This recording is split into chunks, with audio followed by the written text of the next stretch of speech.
jaa ngeen jëf mbokk yeeg xarit yeeg mbokk internautes yi ñu ngi leen di ziar bu baax di am mbégte ak kontaante ci taamu bi ngeen taamu seen chaîne bi nga xam ne moo di Média Plus tey jii ñu am mbégte ak kontaante bu baax nar a ànd ak yéen ci seen premier numéro émission bi nga xam ne moo di Média Sport tey nag ñu am comme ni ma ko waxee léegi ñu ñëw fii ci Cité Fadiane fekk si fi ki nga xam ne moo di président Abdoulaye Thiam bu ANPS président dama lay nuyu bàyyi la nga nuyu internautes yi. maa ngi lay nuyu di la gërëm di la sant di jégalu aussi parce que li nga def vraiment ça montre que tu es un journaliste professionnel parce que boo buggee benn affaire il faut que nga topp ko jusqu'au bout témérité boobu noonu maa ngi la koy ñaax encore pour nga continuer là-dessus. Deuxième aspect bi di nuyu seen waa internet yëpp di leen féliciter di leen jaajëfal di leen souhaiter aussi par anticipation mes meilleurs vœux et aussi une bonne et heureuse année 2019. dëgg la donc président ñu bàyyi la nga présenté wu ku bëgg a xam Abdoulaye Thiam yow lan nga mën a wax ci sa bopp. loolu nag dina jafe trop. Abdoulaye Thiam maa ngi juddoo fi ñuy woowee Thiempeng c'est un petit village. Matam la nekk à 17 kilomètres de Matam donc tukulóor laa ci ndey ci baay pratiquement mais de grands-parents et tout Haalpulaar ma def foofu sama étude primaire mais à l'époque il y avait pas de lycée il y avait pas de collège et tout ça il y avait qu'un seul collège à Kanel c'est à 17 kilomètres ma dem fa jàngee sama kii def fa 4 ans après am sama BFM bi ma amee sama BFM ma jógee foofu ma ñëw jàngee Saint-Louis ba am sama bac ma dem université j'ai fait des études aussi de droit ma intégré au groupe Sud Communication ba virus bi jàpp ma ci presque fii kii bi ma commencé d'abord par stage bu yàggul ma nekk après pigiste après ma nekk prestataire après ma nekk ñu jël ma ci desk sport bi parce que bi ma ñëwee début bi man d'abord étude de droit yi ak fi ma jógee li ma bëggoon def mooy politique après nag Abdoulaye Ndiaga Sylla ne ma fekk déjà jotoon nañ discuter tuuti sport peut-être que si la détecté tuuti que j'avais des prérequis donc en sport mu ne ma non yow dañ lay yóbbu sport tout le temps sur le terrain après nag mu ñuy xëcc mu ne mais yéen booy il faut que ngeen ñëw bokk ci ANPS bon man dama ko doon dégg ma ne ko waaw ci ñu dem dugg ci ANPS accompagner président Koumé ba président Koumé jógee foofu ñu àndaat ak Mamadou Diouf non Mamadou Bakary Traoré ndem si yàlla Mamadou Bakary Traoré mu jógee foofu ñu accompagner Mamadou Diouf bàyyi Mamadou Koumi ñu woowaat ko parce que moment boobu lu ñu mun a woowee ñorooguñu woon maturité bi amul ñu xëccaat encore Mamadou Koumi ñu ne ko na ñëwaat mu ne pendant 8 ans nag man ci magistère am nag laa dugg véritablement ci biir ANPS ci laa dugg comité directeur dugg bureau nekk secrétaire élu et tout ça jàng ci moom lu bëree bëri ba 2015 2017 plutôt mu décidé dootul defaat 3e mandat 2 mandats la yem si laa nag am ay samay xarit yi nekkoon ci biir ANPS si la ñu dem ak Abidine Sy ak ñeneen yàlla def nag ba ñu élire ma par acclamation amu woon pratiquement adversaire c'était le 5 août 2017 laa nekk président ANPS depuis boobu nag ba léegi maa ngi continuer di gérer association bi aussi di gérer en même temps sama journal parce que rédacteur en chef daanaka lépp ci yow lay centraliser wu. donc ANPS may fàttali ne moom mooy association nationale de la presse sportive fii nga xam ne mooy ci Sénégal lëkkale journaliste sportif yëpp. donc président ani lan nga ñu mën a wax ci li nga xam ne moo di histoire ANPS ay mission ak li nga xam ne moom noonu lay doxee. bon ANPS d'abord xam naa ne daal ñu ngi ko créé en 1970 donc bien avant may juddu ñi ko créé ay sunuy mag ñoo toogoon xalaat parce que à l'époque non seulement médias yi bëri wu 70 moom jëru sama lay il y avait même pas télévision Sénégal ay presse rek moo fi nekkoon Soleil ak yenn organes privés yi qui étaient même peut-être dans la clandestinité dañ dem si yàlla feu Serigne Ali Cissé ku mel ni Mazib Sène ku mel ni Pathé Fall Dieye ku mel ni Mamadou Koumé ku mel ni Babacar Noël Ndoye ñoom ñoo yoroon association bi ba dem ba moom benn moment on a eu plusieurs présidents nag Mamadou Koumé nekk na président Jean-Marc Diakité nekk na ci président ki nga xam ne moom mooy Mamadou Bakary Traoré mi ma wax léegi nekk na président Mamadou Diouf nekk na président ñaari yoon Mamadou Koumé tamit ñëwaat moom moo ëpp longévité parce que dafa njëkkoon a nekk président mu bàyyi ba 2008 ñu nar a xëccëw bi nar a bëri ñu woowaat ko encore ñu leen na ñëw gunge ñu mu yore ñu de 2008 ba 2017 donc magistère am c'est en ce moment là léegi la ñuy ñun jeunesse bi commencé dugg ci association bi donc premier critère wala premier objectif ANPS mooy maanaam fexe ba journalistes yëpp xamante raffermir les liens d'abord raffermissement des liens li tubaab di wooye raffermir loolu mooy d'abord seen suñu mbébét bu loolu weesoo nag dañuy organiser wu parce que soo gisee tey ANPS egg fu mu egg organisation bi moo tax li koy indi mooy Coupe d'Afrique wala Coupe du monde bu jotee xam nañu organe de presse yi nekk Sénégal mënuñu lépp comme mënuñu lépp nag il faut aussi souvent ñu jéem leen jàppale bi mooy intervenir su fekkente ne poste de dépense bu gën a métti bi location la hébergement ñu jéem a gunge leen foofu subventionné su fekkente ne añ wala reer wala ndëkki ñu jéem leen aussi soutenir ci wàllu woowu su fekkente ne transport bi aérien bi diggante ci biir dëkk yi aussi su fekkente ne loolu la aussi ñu jéem a fexe daal suñu kéem tolluwaay kattan ba journalistes yi d'abord depuis l'accréditation parce que accréditation aussi yombul am na ñu bëri mënuñu accréditer seen bopp donc il faut que ANPS ñëw jàppale leen dimbali leen dem aussi di waxtaan ak seen ay patron pour xamal leen importance bi nekk ci déplacement tey jii boo xoolee organisation ANPS moo tax Sénégal lu mu tuuti mooy deuxième plus grand contingent en termes de journalistes qui se déplacent dans des compétitions continentales bu weesoo le Nigeria qui fait 120 millions ñun ñu ngi 13 millions 14 millions ñoom 120 millions c'est ANPS Sénégal moo ëpp lu muy déplacé ci ay journalistes dernière Coupe d'Afrique bi on a déplacé presque 60 journalistes 60 journalistes dem nañu Gabon pour couvrir Coupe d'Afrique Coupe du monde bii passé déplacé nañu 54 journalistes. d'accord mi ngi noonu donc ci kaw loolu mel na ni yaa ngi li nga wax ni ku ko dégg dina xam ne yombul ana yan jafe-jafe ngeen di gën di jànkonteel ci ANPS. bon principal difficulté yi yenn saa yi ñàkk du ma wax communication mais maanaam souvent xam nga boo nee da ngay dem coupe du monde état bi jox la par exemple 50 millions fédération sénégalaise football jox la 10 millions nga dem ci benn structure du ma ko citer publicité la jox la par exemple 11 millions ñu ngi def tournée ci région yi dem nañ Saint-Louis dajale waa Matam waa Saint-Louis waa Louga yëpp ñu waxtaan ak ñoom dem Mbour dajale waa Thiès waa Mbour waxtaan ak ñoom fas yéene aussi dem sud du Sénégal dajale waa Bignona waa Kolda waa Sédhiou ñoom ñëpp indi leen Ziguinchor ñu waxtaan ak ñoom donc zone bu nekk mënuñu dem si 14 régions yëpp mënul nekk mais quand même ñu créer ko en différentes zones yoo xam ne zone bu nekk dina am benn point focal koo xam ne chaque fois 3 mois bu nekk am nañu comité directeur bu ñu ñëw def comité directeur kooku ñu ne ko na déplacé bu ñëwee bu ñëwee mu fekkee lu ñuy def yëpp su delluwaatee mu mun leen expliquer voilà lii la ANPS décidé loolu mooy loo xam ne ñu ngi koy jéem a safar te ci difficulté ANPS la nekkoon quoi. yaa ngi ci say wax yaa ngi wax léegi ne que ci depuis août 2017 yaa ngi nekk ci bopp ANPS tey boo ñu doon defal bilan d'étape année lan nga ñu ci mën a wax. bon première chose d'abord organiser naa ñaari gala d'abord sama premier gala bi muy am en 2017 ak gala bu mujj bii nii mais avant gala yi bi ma jëlee déjà bi ma succédé Mamadou Koumé sunu doyen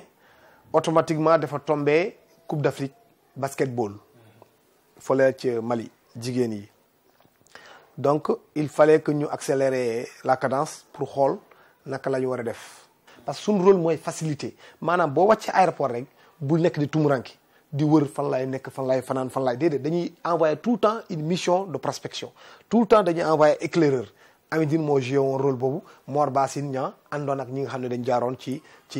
oto bi bu ñu fa nekkee def na liggéey bu mucc ayub d'ailleurs amul ku fay lekk amul ku fay naan amul ku fay hébergement bi lépp defar nañ ko ba mu vraiment ba mu yemb ñu ñibbisi bi ñu ñibbisee enchaînement encore ak Coupe d'Afrique Sénégal dafa accueillir une partie Coupe d'Afrique masculin Coupe d'Afrique masculin bi mu amee comme li nga doon expliquer léegi parce que basket aussi dafay am ay coppite yu bëri la première chose bi ma njëkk def mooy nañ ñu def benn séminaire de formation képp kuy journaliste buy couvrir basket parce que man du sama domaine de prédilection man football ak athlétisme la taamu donc ñeneen ñi ñu dem def benn lien ñu gis waa fédération sénégalaise de basketball ñu ne il faut ngeen financer ñu benn formation pour ñu yokk vraiment renforcer capacité journalistes yi nga xam ne dañuy fexe ba couvrir le basketball ñu def ko fii journalistes yu bëri ñoo participer ci affaire boobu loolu moo yombaloon suñu liggéey nag wax dëgg yàlla ci Coupe d'Afrique boobu noonu Coupe d'Afrique bu mu passé aussi automatiquement dañu enchaîner ak Tunisie si soo koy fàttali bu baax boobu tamit on a fait la même chose journalistes yi fa demoon yëpp dañu joxe aussi suñu ay participation à ANPS pour mun leen jàppale. léegi là dernière perspective ça va être certainement la Coupe d'Afrique ñu ngi xaar nag parce que xamuñu ku ko nar a organiser on est dans l'expectative malheureusement ça ne grandit pas le football africain dans sa globalité mais avant ñuy egg foofu il y a les CAF Awards qui doivent arriver fii Sénégal lañ koy organiser le 8 janvier foofu tamit ANPS dañ ko solliciter ministère des sports daf ñu dugal ci biir d'ailleurs man maay représenté journaliste sportif yi ci biir commission communication bi lépp loo xam ne seen problème la dinaa ko wax parce que aussi dañuy yaakaar ne Sénégal mooy organiser rek am naa droit am accréditation xam nga loolu dafa baax nit ñi xam ne boo buggee nekk journaliste sportif il faut nga am compte CAF il faut nga am compte FIFA il faut nga am compte CIO journaliste sportif c'est ça fii bu fekkente ne match équipe nationale Sénégal loolu accréditation yi fédération moo koy joxe waaye CAF munoo fexe ba Sénégal wutal accréditation ñoom ngay yónnee ñoom ñu valider la envoyé la note nee la ay diw jox nañ la accréditation boo ñëwee ba fii ñu imprimer ñu yëkkati ñu jox la FIFA moom moo gën a compliqué waxuma sax waxu CIO mais quand même journaliste sportif bu ko def loolu il faut nga am lu yooyu boo ko amul nga ñëwaat ci ANPS nga laaj ñu naka nga war a def ñu expliquer la parce que suñu fi toogee tamit toog lu ñu fi suñu bopp journaliste sportif moo tax ñun ñu toog fi.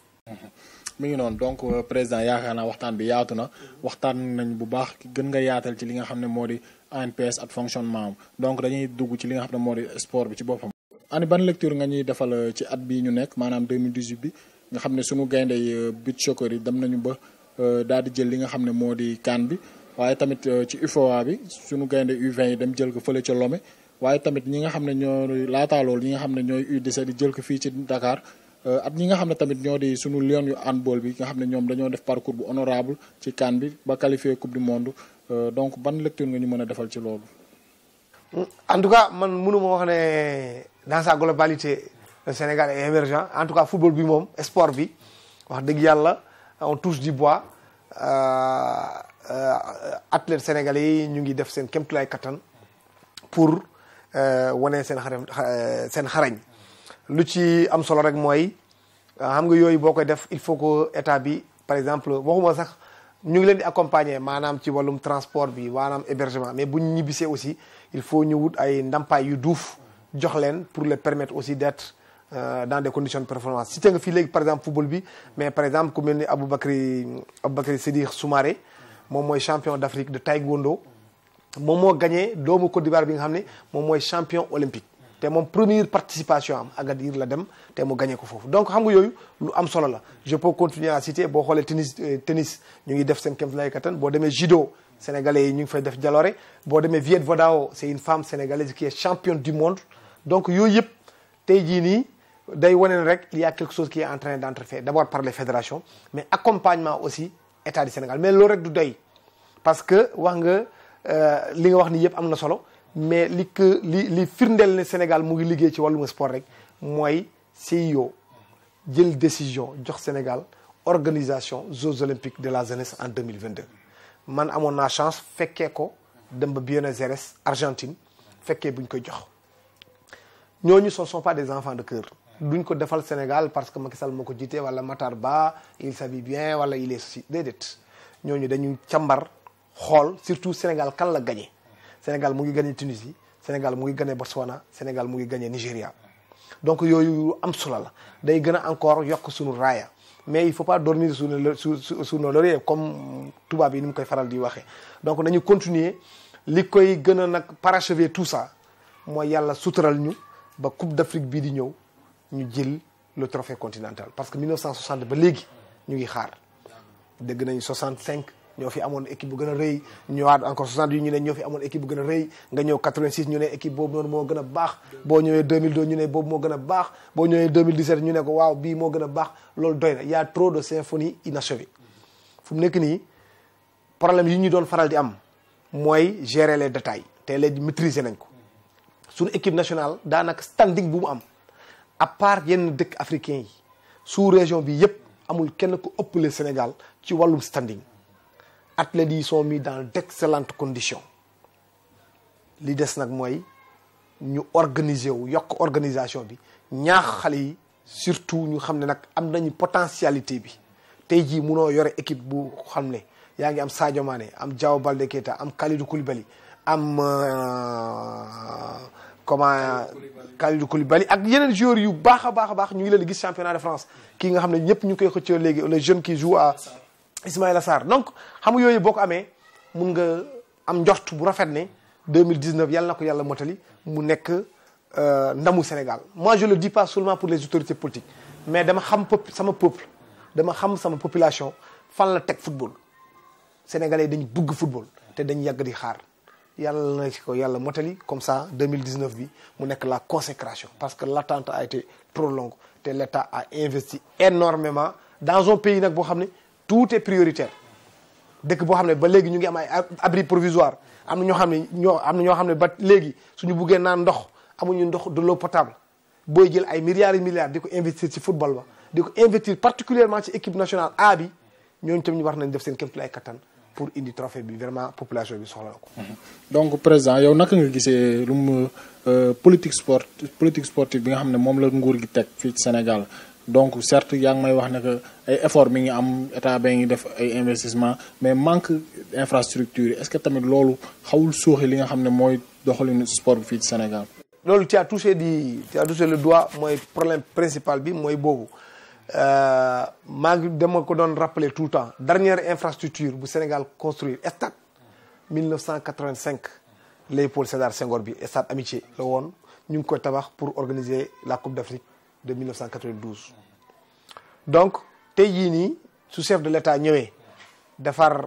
lu mu defar fële ca Diamniadio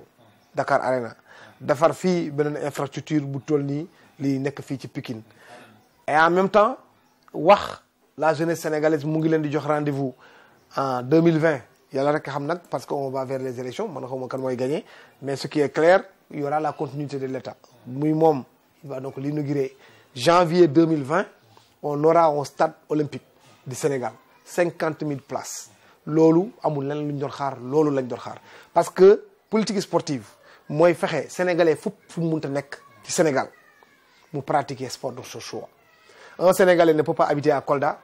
ñu ne mënul def natation parce que amul jumtuwaay c'est pas normal foo mënta nekk discipline bi nga tànn bii laa bëgg a def état bi war na def kéemtulaay kattanam pour jox la infrastructure ba c'est pas la fédération de créer loolu état bi moo ko war a def ñu ngi réhabilité baax na mais nañu fexe ku bëgg def basket bi na ko def ku bëgg def athlétisme bi na ko def parce que tamit nag dafa am Sénégal fu mu tolloon basket Sénégal demoon na ba nekk champion d'Afrique sax en perche nekkoon nañ ko champion d'Afrique mais léegi on a touché le fond dañuy def ay championnat d'Afrique ñu ñibbisi sans médaille pire encore ça fait depuis 2015 ba léegi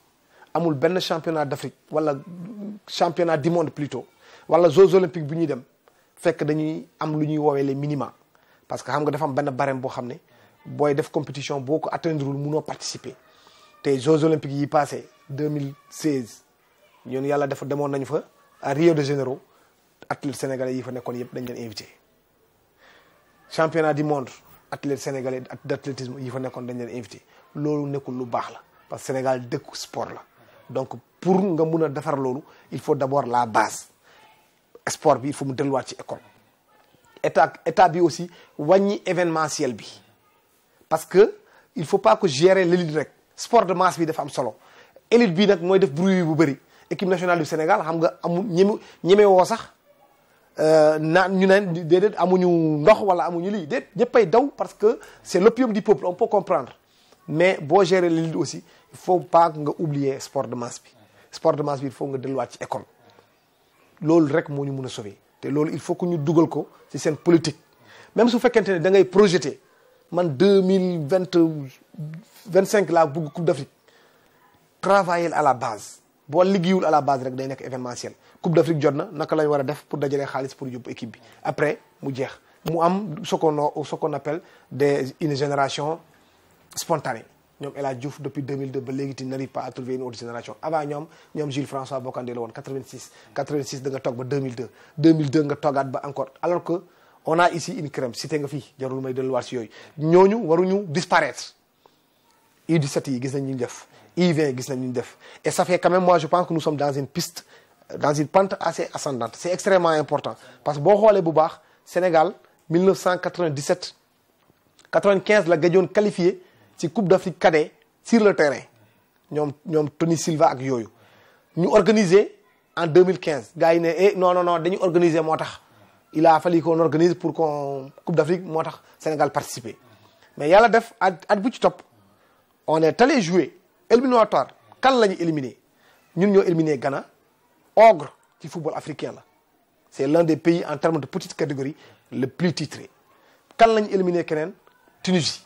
donc ce qui veut dire qu'il y a quelque chose qui est en train d'être fait surtout encore avec les centres de formation centre de formation aussi dafa am centre de formation et centre de formation loolu tamit état bi daf ko war a régenter mu xoolaat ko il faut que mu répondre à des normes. dëgg la mi ngi noonu dañuy des ba tey ci environnement équipe nationale bi ndax yaa ngi ma koy wax léegi yaa ngi ma naan mooy l'opium du peuple donc coupe du monde dañu génn ci coupe du monde yow yaa ngi fa woon fële ca Russie donc Sénégal football 3 matchs toog ci premier tour yi ñenn ñi nee nañu participation Sénégal bi c'était abordable am ñeneen ñi ne déception la donc yow mi ne woon foofu jege woon joueurs yi en plus yow yaa ngi fa woon témoin oculaire goon yaa ngi ko doon dund naka la joueurs yi ñoom seen bopp dundee élimination bi ak sénégalais yi nekkoon foofu après confiance bi ñu amoon ba ñu gagné Pologne élimination ba mu amee naka la gars yi dundee foofu. man xam nga lan mooy sama problème li nekk sama problème nag man souvent c'est que du ma comprendre yenn analyse yi kenn mënul fexe ba expliquer ma Sénégal lu tax ñu éliminer ko deux choses Aliou Cissé bu mu fi nekkee ba léegi yoo xam ne yooyu pour man frilosité ak ñàkk courage moo tax Sénégal am ko Coupe d'Afrique 2017 jusqu'à la preuve du contraire yàlla rek nag moo xam pour man c'est une Coupe d'Afrique bu Sénégal waroon gagner Cameroun amul benn possibilité pour dóor Sénégal il faut nit ñi aussi bu ñuy wax ñu waxante dëgg bu ñu buggee avancer Cameroun entraîneur am di doomu Belgique Hugo Bross moom moo ñëw taxaw conférence presse te lu wax dëgg la mu ne amul benn possibilité pour dóor Sénégal ci terrain bi dama ko yóbbu ba série penalty lu mu am baax na te ñëpp xam nañu amul possibilité parce que cette équipe du Cameroun respecté naa leen trop mais boo xoolee 5 coupes d'Afrique bi Cameroun remporté c'est la plus mauvaise équipe c'est la plus faible d'ailleurs 8 éléments titulaires ñoom ñëpp dañu boycotté woon année boobu Cameroun ñu ne duñ ñëw Sénégal c'était la meilleure équipe premier match deuxième match troisième match contre kan lañ football contre Algérie fekk déjà Sénégal est qualifié mu jël ñi nekk ci banc bi mu teg leen contre l'une des plus grandes équipes africaines l'Algérie jusqu'au moment où nous parlons fait partie des 5 majeurs Algérie bu ñu demee Coupe d'Afrique bi bokkoon na si ñi nga xam ne waroon nañ mën a jël Coupe d'Afrique bi yow nga jël remplaçant nga dugal leen nga def ak moom match nul ce qui veut dire que yow xam nga ne coupe bi boo amee tuuti audace da nga koy jël Cameroun xoj la téye la yóbbul ba 120 minutes gagné la si série de tiro bi ce qui n'est pas normal deuxième chose ñu dem coupe du monde xam nga Aliou Cissé dafa am lu nekk ci moom loolu day am ci nit ku nekk ak nu mel effectivement il a raison de dire je suis un enfant béni parce que boo xoolee tirage muy éliminatoire coupe d'Afrique muy éliminatoire coupe du monde toujours il a un bon tirage coupe d'Afrique coupe du monde bii passé amul woon kenn ku ñemee wax ne Sénégal amul tirage bu baax la seule chose qu'il y avait c'était la poule cosmopolite nag boo ko déggee maanaam mooy il y avait 4 équipes yi amul kenn ku bokk ak keneen ki continent il y avait l'Afrique il y avait l'Amérique du Sud il y avait l'Asie il y avait l'Europe amul kenn si ñoom ku musoon gagner coupe du monde c'était un groupe homogène ñooñu képp koo xam ne nekkoon na si kii boobu et l'équipe la plus redoutable Sénégal am ko premier match defar benn match boo xam ne mun naa wax ne match référence la bu Aliou Cissé def abouti je lui concède ça abouti sur tous les compartiments du jeu extraordinaire match dans un stade boo xam ne les supporters du Sénégal n'existaient pas il n'y avait que du rouge et blanc peut-être que yéen télévision ngeen nekk mais on était noyauté on n'existait même pas ñu gagné ko deuxième match contre le Japon maillon faible de ce groupe maillon faible yàlla def nga jiitu ko ñaari yoon li ma ci gën a jaaxal mooy japonais yi nii lañ toll bal bu demee ci kaw ñoom ñooy jiitu sénégalais yi mbëkk ko ñoom ñooy jiitu tous les duels aériens les sénégalais ont perdu on a changé l'équipe on a mis une autre équipe ñu ñëw ba Japon parce que match boobu noonu la Sénégal Ekaterinburg le Sénégal waroon composter ticket am pour dem quart de finale avant de jouer la Colombie ba tey garaawul ñu def match nul mais dernier match Samara ñu war a football contre ñu war a football contre Colombie. yàlla def encore pour te dire Aliou Cissé à quel point il a la chance l'un des éléments de la Colombie bi gën a garaaw James Rodriguez quelque temps la football gaañu ñu génnee ko Aliou Cissé nag def benn plan boo xam ne Cuadrado ak lu mu garaaw yëpp parce que ñëpp xam nañ si moom lay danger bi di jógee mu muselé ko doxul match bi yëpp sauf une seule occasion mooy bu muy dóor corner bal bi génn te corner yaa xayti ñëpp xam nañu Colombie ñaari nit yu dangereux lañ am ci mbëkk mooy Falcao ak Yeremina te Yeremina gis nga bal bu mu dugal contre Sénégal exactement le même but le dugal contre la Pologne même but ba léegi man je me demande naka la ñu mun a bàyyee kooku ci surface de réparation bu Sénégal moom amul kenn ku fa nekk ba mu ñëw bu mbëkk Sénégal mu gagné léegi nag les gens là essaient de me dire oui gagné nañu mais on a été gagné xaw ma lan ay carton jaune yooyu gis nga loolu tilimal deru ñi nga xam ne ñoom ñoo gagné surtout ci benn moment ci match bi dañ jékki-jékki on avait fait 0-0 il restait que 15 minutes xaw ma Colombiens yi pour te dire rek ils étaient encore 7 fois plus nombreux que les Sénégalais dans les gradés il n'y avait que du jaune et du rouge ñoom ñëpp ñu jóg di tàccu personne n'a compris mais nii li ñuy tàccu nii te 0-0 ñun ñu ngi yaakaar ils sont éliminés 0-0 ça les arrange pas c'est eux qui doivent faire le jeu après ñu dem ci internet bi ñu xool en ce moment là on nous apprend que la Pologne mène donc polonais yi ak japonais yëpp toog nañu Sénégal da ngay négocier rek yow ak Colombie parce que colombiens pour ñoom amatuñu moyen pour gagner Sénégal donc ñoom loolu wax tax ñu nekkoon di tàccu donc c'est pour eux Sénégal ak kii nañ terminer match yi rek ñu dem donc pour moi il y a eu telle erreur de coaching am na fi erreur de coaching am na fële détermination bi ak mental équipe Sénégal mental moo leen manqué beneen bi c'est une question de coaching man jusqu'à la preuve du contraire mun na am nag ma tort parce que je ne suis qu'un observateur contre le Cameroun c'est un problème de coaching contre aussi Colombie bi waruñu woon jëlee foofu une défaite nekk foofu di xëcc ay carton jaune xam nga bu nekkoon les règles ont été changées match bi dafa jeex ba pare après ñu dajee seen biir ñu créer règle yu bees ñu ne ko ëppalee carton jaune yooyu yaay toog mais ñëpp xamoon nañ ko ñëpp xamoon nañu ko ëppalee carton jaune te balaa ngay dugg ci terrain bi yow xam nga ñaata carton jaune nga am xam nga sa nawle yi sa adversaire yi ñaata carton jaune la am loolu yëpp da nga koy soraale donc surtout comme ni ma la ko waxee à 15 minutes de la fin le Sénégal et la Colombie étaient tous qualifiés donc buñ fi ñëwaat tey di ñu indil ay leneen il y a trop comme ni ma ko waxee léegi si nasaraan il y a trop de symphonies inachevées il faut arrêter l'hémorragie dëkk bii nag dafa nekk dëkk bu am solo la petitesse du pays importe peu mais dafa nekk un pays de très grande personnalité il est temps que ñu espoir bi ñuy yàqal tout le temps bi mu arrêté benn moment parce que t'as l'impression que benn moment sénégalais su espoir amee rek dafa am lu koy yàq te loolu c'est alors pourtant on a les éléments ma ne la au niveau de la fédération ils ont réussi beaucoup de choses tout est huilé tout est bien fait organisation parfaite il ne reste plus que le terrain et sur ces deux points là moi personne ne peut me donner un autre argument qui n'est pas celui que je viens de développer. mi ngi noonu donc buñ déggoo sax mel na ni que yow da ngay d'accord ci li nga xam ne mooy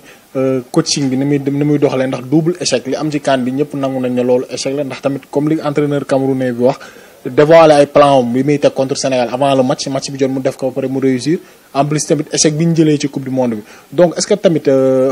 autorité fédérale yi ñoom est-ce que tamit wanewuñu passivité pour mën a jël seen responsabilité ci loolu nga xam ne moo am ci coach bi. non je veux dire peut-être tu veux dire est-ce qu'il fallait pas le virer. voilà bon seen responsabilité. mais loolu seen kii la seen décision la ñoom ñoo ko décidé man li ma ci mën a wax mooy que ne tey fu ñu toll nii Aliou Cissé moo nekk entraîneur bu gën a yàgg ci banc équipe nationale Sénégal depuis Claude Leroy Claude Leroy kese depuis les années 80 bañ jëm nii Claude Leroy kese moo am possibilité def ñaari coupe d'Afrique ci banc équipe nationale Sénégal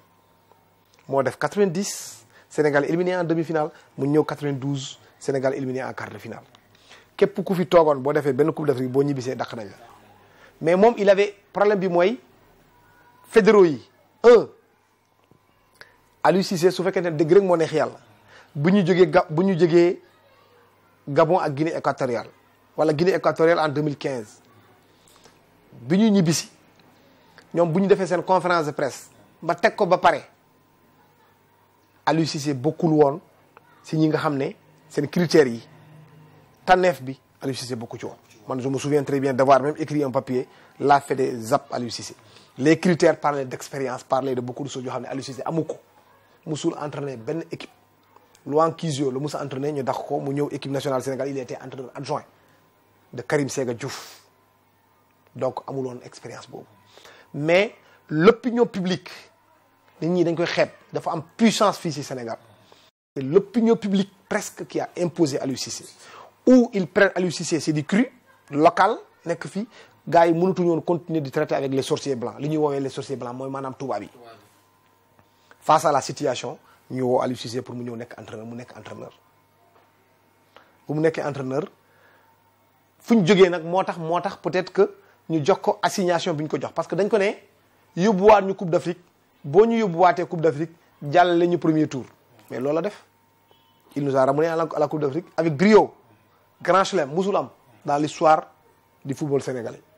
éliminatoire nga def 5 matchs 5 victoires kenn musu ko def. Il n'y a que lui qui l'a fait. Amara Traoré avait fait 4 matchs, un match nul, notamment un match de football en 2011, en juin 2011 contre le Cameroun, 0 but partout. Donc, moi, je suis lolo.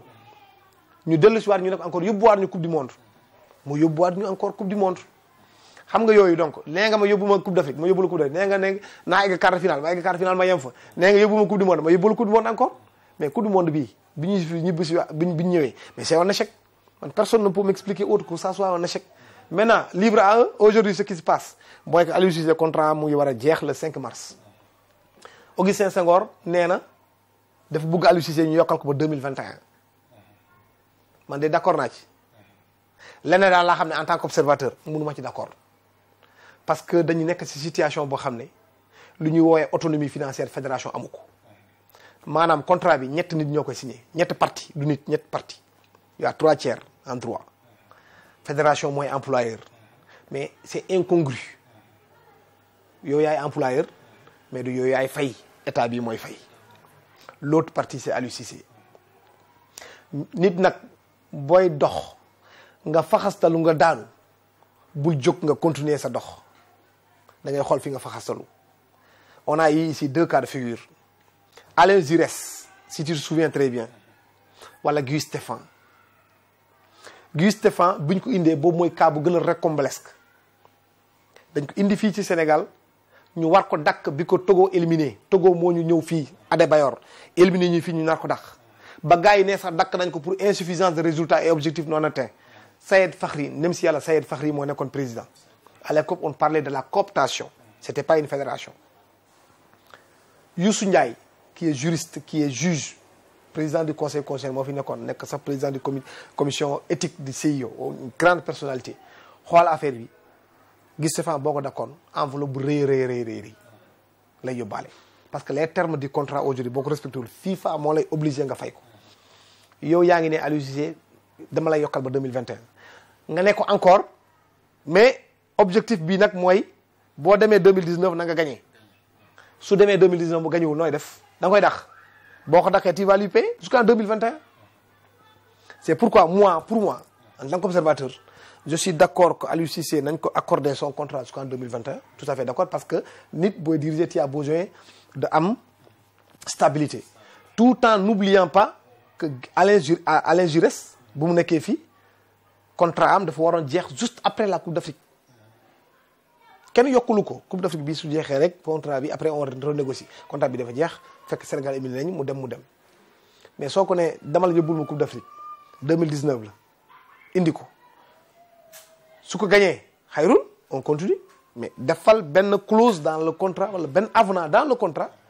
qui dira que su fekkente ne 2019 dem nga gagné woo Coupe d'Afrique ba mais on se sépare et on se sépare bi doo ci yem ci loolu Augustin Senghor juriste la il a fait des études en droit il sait très bien que loolu bu ko ci defee libre à Aliou Cissé de l'accepter ou de ne pas l'accepter maintenant parce que comme li ma la waxee c'est 3 parties donc foofu mu wax ko ne carrément donc su fekkente ne gagné woo Coupe d'Afrique bi dama lay dàq te duma la fay dërëm parce que objectif bi ma la assigné mooy maanaam nga gagné Coupe d'Afrique rax si dolli nag buñ jeexalee foofu nañ ko jox salaire boo xam ne musuñu ko fay kenn. Je suis d'accord parce que j'ai entendu le ministre des Sports parler de ça loolu yëpp man ànd naa ci c'est un Sénégalais il a le même diplôme que tubaab yi lu tax ñuy jox tubaab yi loo xam ne mënuñu ko jox mais l'essentiel kay mooy nañ indil pot bi nañ ko fay jusqu'à 15 millions j'ai entendu le ministre parler de ça parce que ki fi ëppoon salaire c'était Alain Giresse il avait 13 millions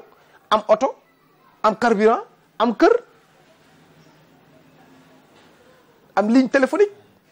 lu tax duñ ko defal africain sénégalais bi di doomu Sénégal nekkoon capitaine équipe nationale nañ ko defal mais à une condition nekk sénégalais bi aussi du tax ñu nga ñu de parce que beneen doomu Sénégal nekkoon na fii aussi buñ ko fàtte Amara Traoré nekkoon na fii bloqué fii les contrats les comptes de la fédération sénégalaise ku ndubir rëyëg sama am nag boo gisee lu ñuul man je suis pas wolof mais quand même dégg naa ñu koy wax ku ndubir rëyëg sama am boo gisee lu ñuul da ngay daw donc joxe naa exemple yu bëri yi tax waruñu ko accorder un contrat jusqu'en 2021 sans pour autant ñu dugal foofu benn clause boo xam ne 2019 bu gañewul Coupe d'Afrique bi mu xaajal ñu sans bourse déliée. donc président fi ñuy tëjee chapitre équipe nationale bi mooy comme ni ñenn ñi incriminer Aliou Cissé ci ni muy doxalee am na ñoo xam ne tamit joueurs yi la ñuy pointer du doigt comme le cas de Sadio Mané performance yi muy wane à Liverpool bu ñëwee Sénégal doo ko mën a xàmmee donc est-ce que tamit joueurs yi ñoom it amuñu ci part de responsabilité ndax ñoom ñoo nekk ci terrain bi ñoom ñooy acteurs yi est-ce que ñoom tamit waruñu wax ak ñoom tamit ñoom joueurs yi. bon xam nga foofu c'est ñaari aspect la rek su par exemple Sadio Mané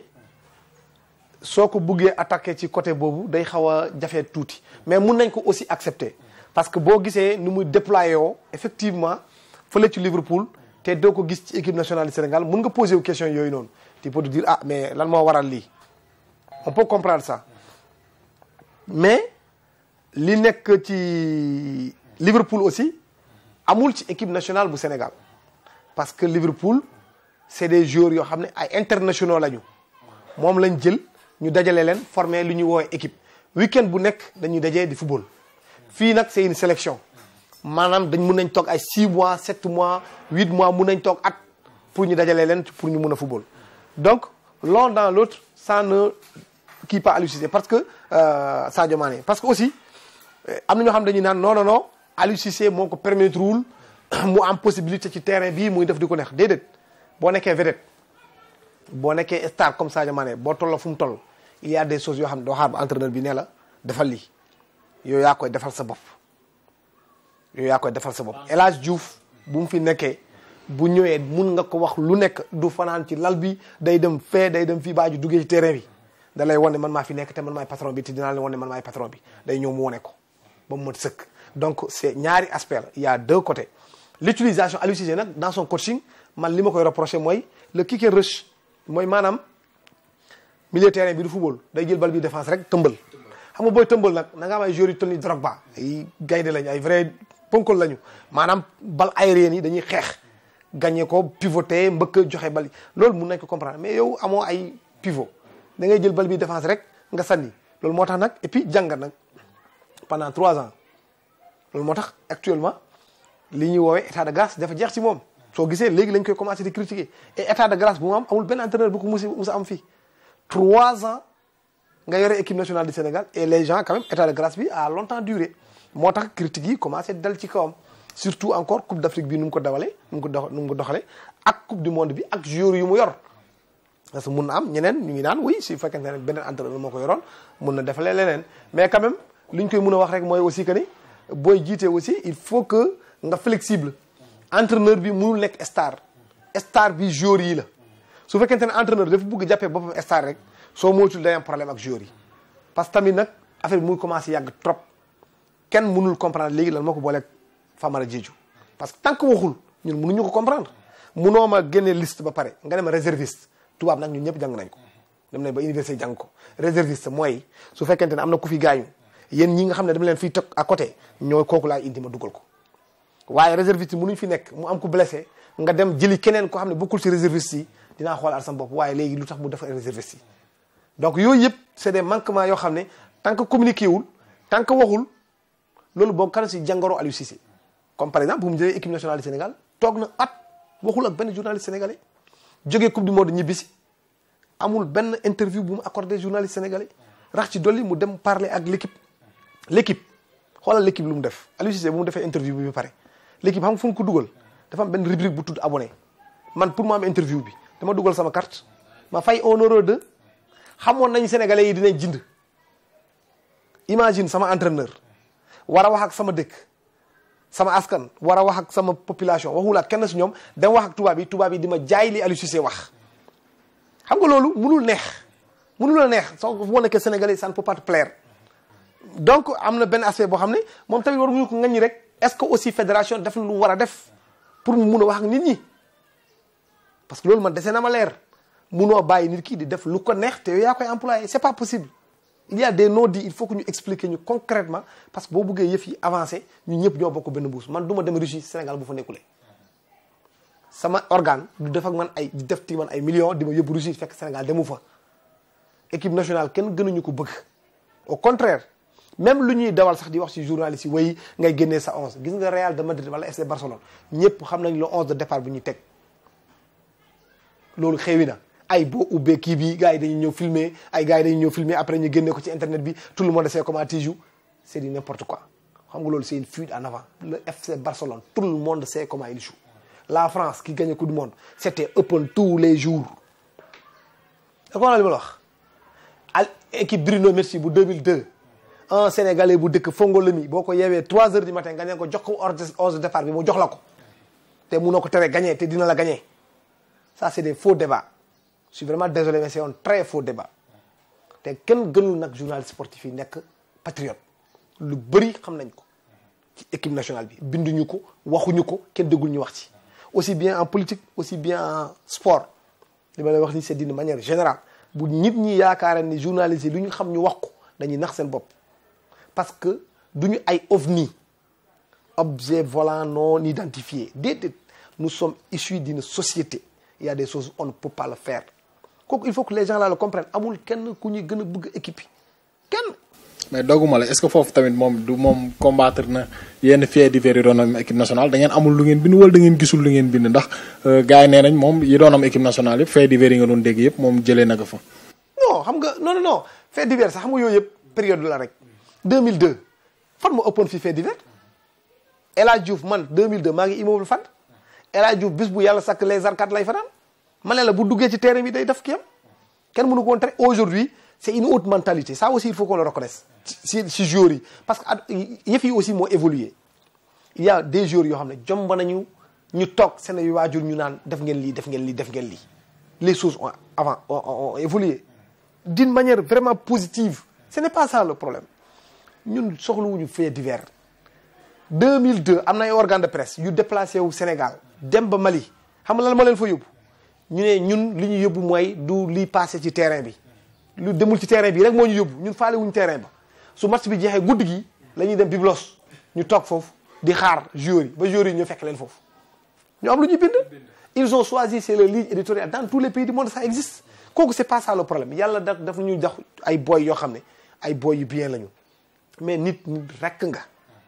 ku nekk si ñun il y a un côté boo xam ne buggoo ñu laal foofu c'est pourquoi dans la presse il y a 2 mamelles extrêmement importants yoo xam ne képp ku ko gannaayowul ku ko yorul en bandoulière tu ne peux pas être journaliste la liberté il faut qu'elle soit sous-tendue par la responsabilité su ma demee ba bind benn affaire ma xool ko lii lan la mun a indi comme changement dans l'équipe nationale lu positif ma xam ne lii su ma ko génnee day baax dama koy def waaye lii su ma xamee lii de su ma ko génnee day créer plus de problèmes à mon équipe nationale et day affecter sax seen morale ba Sénégal ñàkk ci foofu laa la bëgg a waxee nous en avons une tonne de kento yoo xam ne duñ ko génnee dañ koy noppi jusqu'à l'identité des joueurs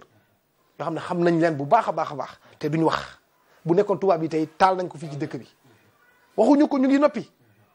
partout parce que c'est ça souvent le problème les gens ils croient que wala benn journaliste bind rek après tu prends tout le monde tu le mets dans le sac nga jàpp ne ñëpp noonu lañ mel c'est ça ce qui est dangereux te moo wax la nag benn affaire kenn mënul fexe ba ñun duñu dugg ci biir tanière bi te si Aliou Cissé man je le connais mais Augustin Senghor je le connais Ablaye Sow je le connais Amadou Kane sama mag la mais joueurs yi aussi mais Diao Baldé Keita je le connais Sadio Mané je le connais, je dispose de leur numéro mais amatul kenn kuy tëdd à 22h les gens là sont sur leur smartphone tu peux leur parler, tu peux leur faire des interviews via WhatsApp, ils sont dans les tweets, ils communiquent eux-mêmes. Nous sommes dans un autre monde, dans un monde de communication d'ailleurs. Tu peux pas mënoo fermer kenn mënoo tëj kenn bu njëkk ba da ngay ñëw nangu seen kii ab gars yi amoon ñu communiquer mais léegi da ngay dugg sa néeg nga ne coach dem naa tëddi nga dugg sa néeg nga taal sa téléphone nga ne ko waaye xoolal gars yi tey xaw nañu rayante seen biir fii diw ak diw ñoo doon dóorante diw ak diw c'est pour te dire tu peux pas il faut être responsable comme disait Zidane man ñëwuma Real Madrid pour jàngal ñoom Ronaldo nu ñuy footballé il y a des pays en Angleterre jusqu'à une période récente da ngay bàyyi joueurs yi ñu libre entraînement day jot nga bàyyi ku nekk mu dem yoonam match day jot ku nekk taal otam ñëw nga dajale joueurs yi regroupement sax du am mise au vert du am ku nekk da nga koy bàyyi parce que nit ñi nag boo demee ba am soxna am doom am ñu nekk sa ginnaaw te nga xam lu nekk ci football un joueur professionnel c'est une entreprise. Tu imagines le nombre de personnes qui vivent avec un joueur professionnel kooku di nga ko yàqal sa bopp ils sont déjà des privilégiés ñoom ñoo la gën a bëgg gagner ñoo gën a bëgg parce que coupe du monde bii nii li ñu mun a yàqal Sénégal li leen yàqal moo ëpp non seulement en termes de prime mais deuxièmement aussi en termes de valeur marchande. Imagine-toi si le Sénégal avait franchi le premier tour dem 8e 16e de finale dem 8e de finale mais les El Hadji Diouf ñoom ñëpp ils ont obtenu leur contrat. Ils étaient tous joués à Lens championnat de France ceux dans Lens ak yooyu lañ nekkoon Auxerre bu ñu paree coupe du monde 2002 tout le monde est parti en Angleterre. D'ailleurs ñoom loolu feeñ na si ñoom sax ndax après la coupe du monde presque personne n'a bougé. Mais oui donc kenn demul même Mbaye Niang qui avait fait une coupe du monde époustouflante pour ñu continuer woon tey jii nii du lii la ñuy wax donc mun naa continuer de citer d'autres joueurs donc ça aussi il faut qu'on s'accorde parce que c'est vrai que c'est très difficile dafa mel ni rek politique ak journalistes les hommes politiques et les journalistes nous sommes obligés d'être ensemble mais il faut que ça soit conflictuel parce que c'est normal ñun suñu rôle c'est d'aller au-delà de la vérité officielle man noo nekk ci dirigeant loo ma wax ma bugg ko jag ma nekk gonga déet loo ma wax dama koy vérifier parce que ku la jox information loolu la ñu jàngal à l'école ku la jox information am na un intérêt direct ou indirect ku la mënta jox information nag amul kenn képp ku la jox information a un intérêt direct ou indirect ci information bu mu la jox donc lu ñu war a def nag mooy càmbar ko def triangulation mu ñu jàngalee à l'école vérifier kii lu ma wax nii est-ce que dëgg la poser même des questions mais pourquoi il me l'a dit qu'est-ce qu'il cherche. donc ani ban message ngay lancer li nga xam ne mooy le monde du sport rawatina médias yi tamit ak ñi nga xam ne ñooy autorités yi. bon autorités yi moom mooy que ne d'abord événementiel bi baax na élite baax na toppatoo élite bi baax na trop parce que c'est la vitrine football il faut ñu comprendre sport du tàggat yaram rek Qatar tey soo gisee mooy organiser coupe du monde organiser wu ko pour dëkkam Qatar tur la bëgg day organiser ba organiser nu mu tudd Formule 1 Monaco day organiser ba organiser Formule 1 defuñu ko pour loolu dañ ko def parce que dañu bëgg am place bi ñuy occuper une place centrale dans la géopolitique du monde c'est extrêmement important Sénégal dafa war a nekk ëpp la war a nekk ëpp sportif